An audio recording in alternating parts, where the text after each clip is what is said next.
मला या ठिकाणी जायचं आहे आणि तो म्हणजे राज्याचे मंत्री जयकुमार गोरेजी यांच्या संदर्भात घडलेली जी घटना आहे.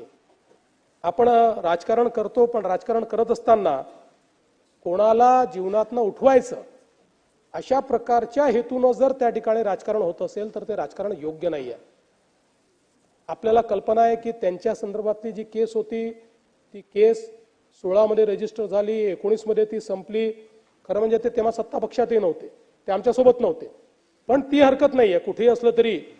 आणि त्याच्यानंतर अचानक हे उकरून काढायचं अशा प्रकारचा जो विषय झाला आणि म्हणून मी त्यांच्या हिमतीची दाद देतो.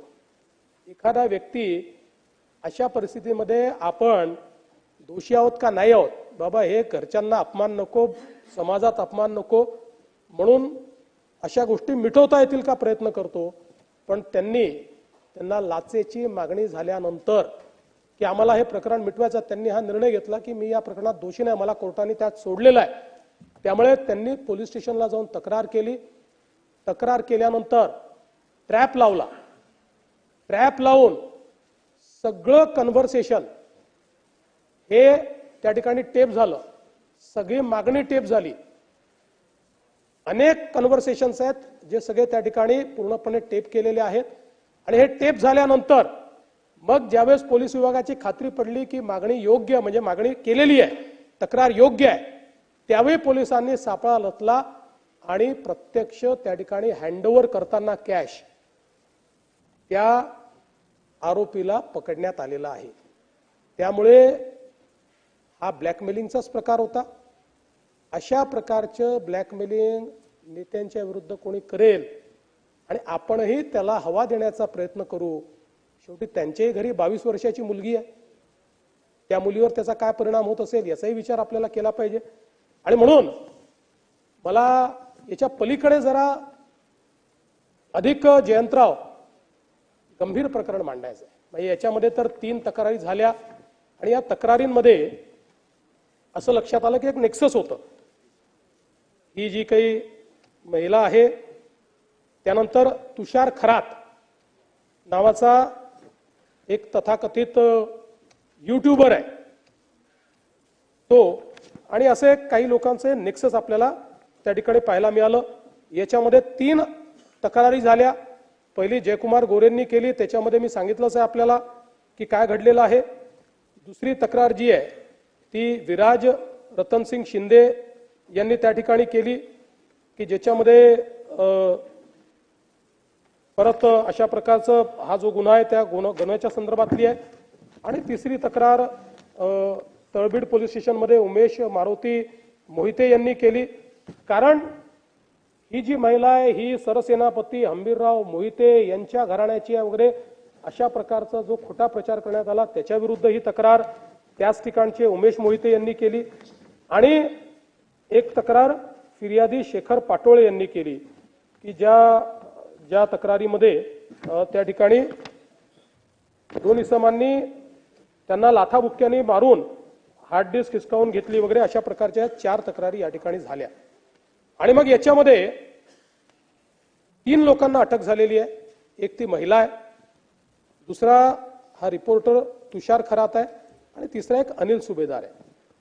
आता या सगळ्यांचं जे काही या सगळ्यांनी मिळून हा कट रचला, याचे सगळे पुरावे सापडले.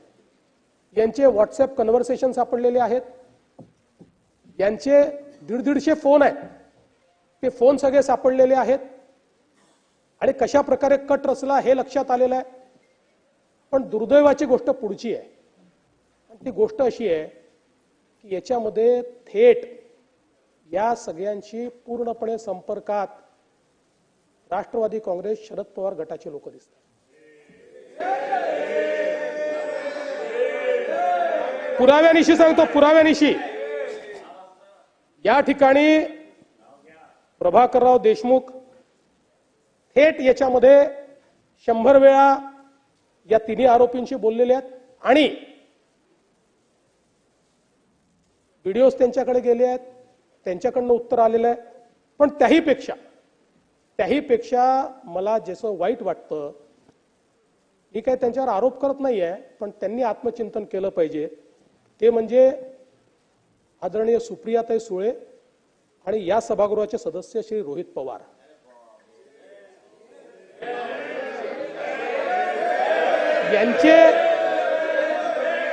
यांचे कॉल्स तुषार खरात आणि यांच्या विरुद्ध जे व्हिडिओ केलेले आहेत ते व्हिडिओ केल्यानंतर त्यांनी यांना पाठवले आहेत.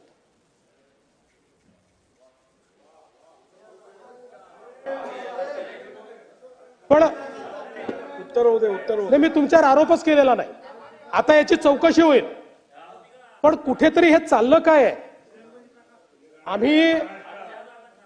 आम्ही एखाद्याला आपण राजकीय शत्रू नाही आहोत, आपण राजकीय विरोधक आहोत.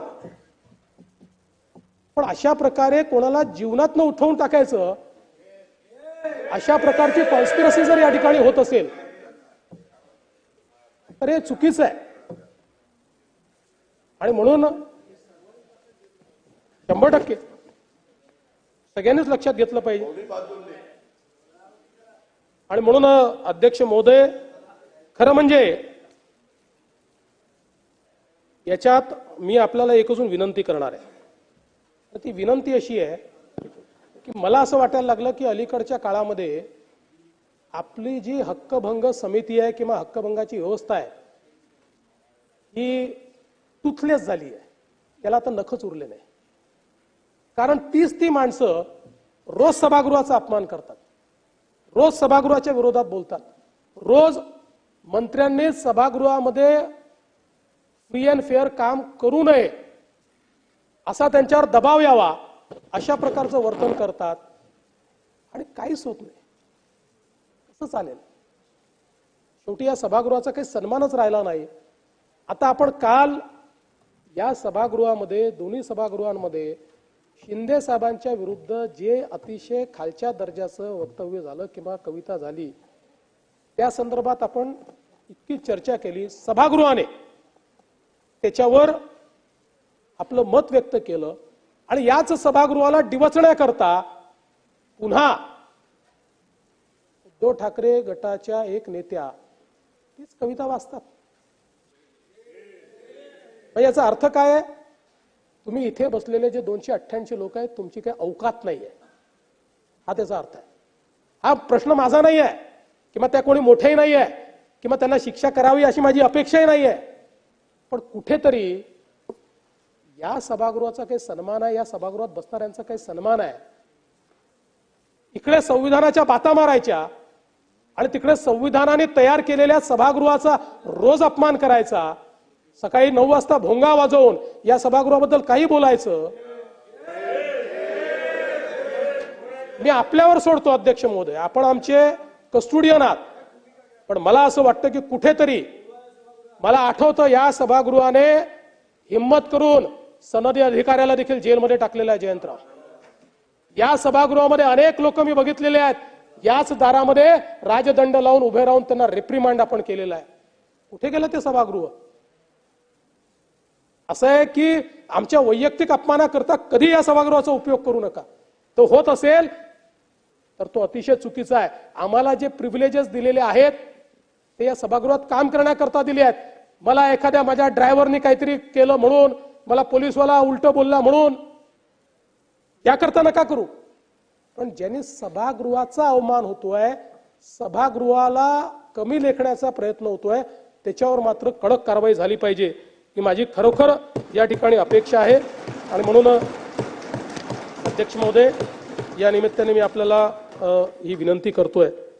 आपल्याला कल्पना आहे की काही विषय निश्चितपणे या ठिकाणी आले की ज्या विषयांच्या संदर्भात बोललं गेलं.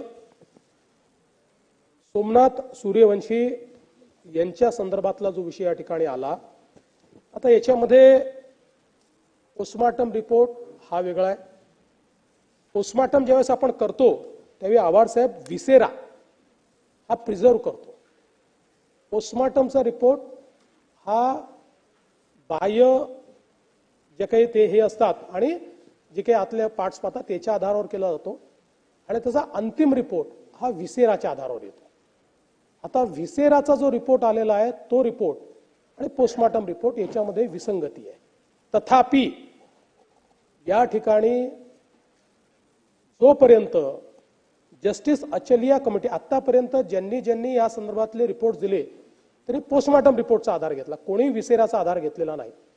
पण जस्टिस अचलियांची समिती आपण या ठिकाणी नेमलेली आहे आणि जस्टिस अचलियाच्या समितीला आपण या संदर्भातली टर्म्स ऑफ रेफरन्स दिलेल्या आहेत.